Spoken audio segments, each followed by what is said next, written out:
Goat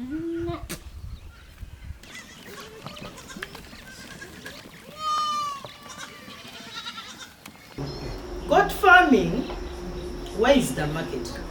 I, for one, this is my ideology. This is what I always do. And this is how I've managed to market the goats I have. That the demand is overwhelming me. That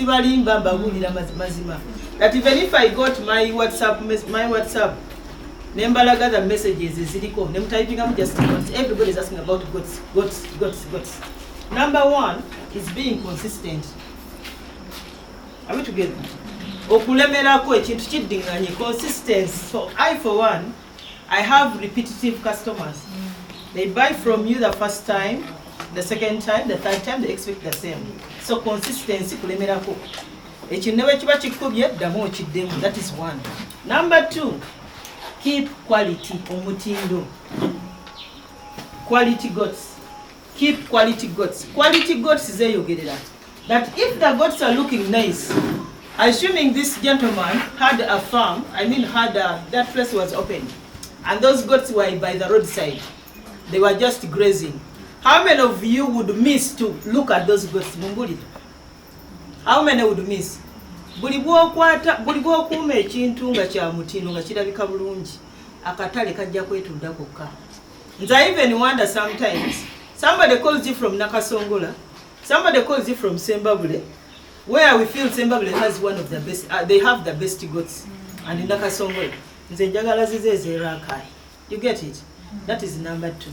Number three, numbers. Numbers don't lie. The profit on goat farming is not so much, especially if you are keeping few animals. Keep as many quality goats at any one given time. And don't sell totunda buli kaseera. Tunda lumunga lwa mugaso. Okwate mbuzi 10 oba 5, today I'm selling. That's number three. Number four, also know the dynamics of marketing a goat. For example, if you decide to market your goat for meat, oyina okumanya kilo zaayo. Tolinda buloka kutegeerera. Are we together? Buloka ajja ku farm yo nagamba eyo mbuzi kilo 10 nga you have no idea it is 10 kilos. Know the nitty-gritty about your business. For example, if I want, now I, for one, the goats you have eaten today, I'm preserving them. I've been preserving them for Easter. They are castrates. I'm going to sell all of them at once. Those are some of you have tasted some of the fat. There is some little bit of fat.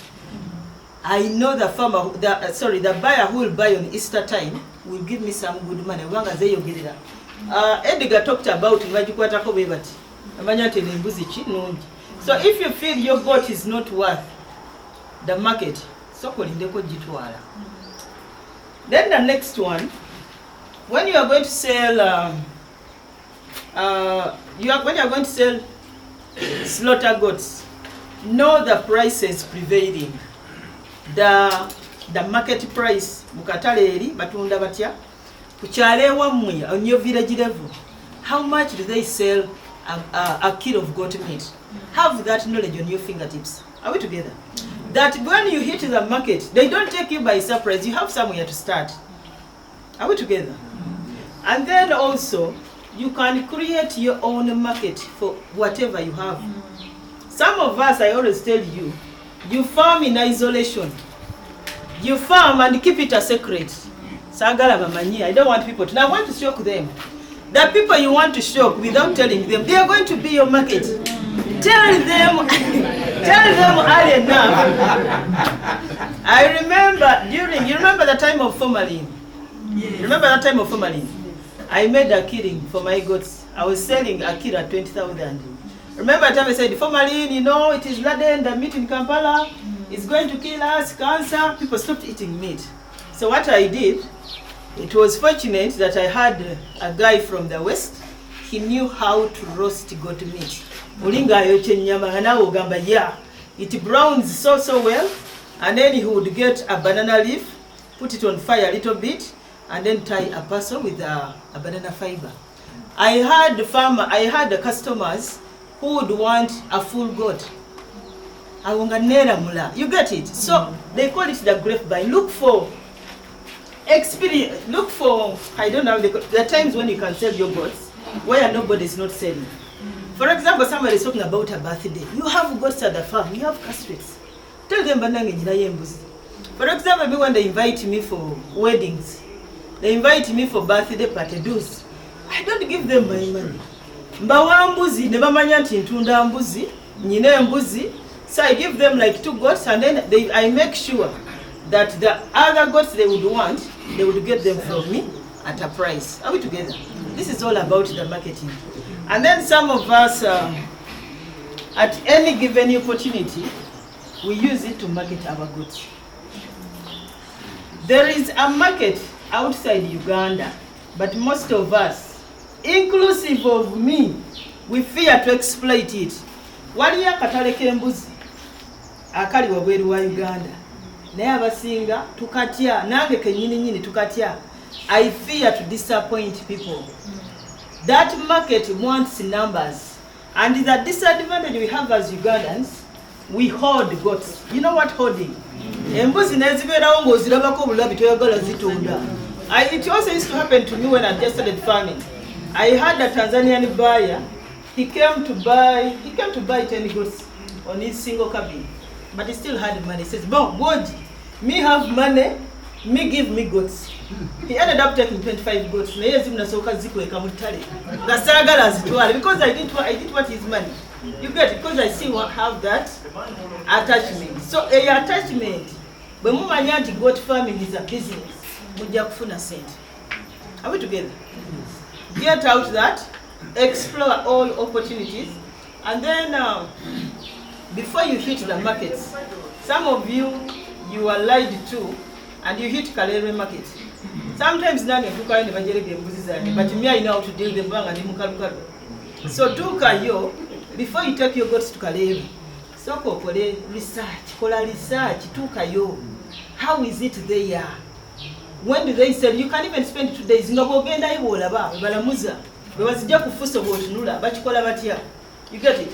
And by that my shock, what I realized recently, I took I think last month, but one I took sheep. I also took goats to Kampala. So they started with sending. I was shocked the sheep left. Actually, they sold, the sheep sold out before the goats could sell. Somewhere was in the Gazikola. So the market is there. Bear and embuzo in numbers. Keep quality goats. Explore other farmer groups. Don't farm in isolation. Are we together? Don't farm in isolation. Phoebe has no mail. She always calls me. I tell her maybe you go to Mr. Kasaija's farm. Are we together? So we should know each other. Somebody has a contract to supply 1,000 goats. Actually, in my village, being honest with me, some of those goats I supply to you, I ran out of goats. So what I've done, I've ended up having outgrowers outside my farm. So the price in my village, when I came there, a local goat was 110. 110. You don't touch it. Grace. Be that market where your community needs you at any given time. So those complain that we have no market.